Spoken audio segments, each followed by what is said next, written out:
I love you.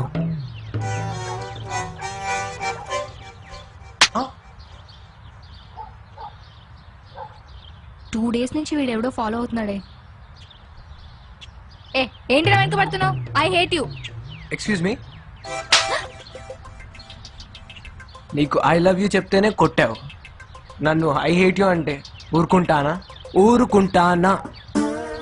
కూరొండుకో.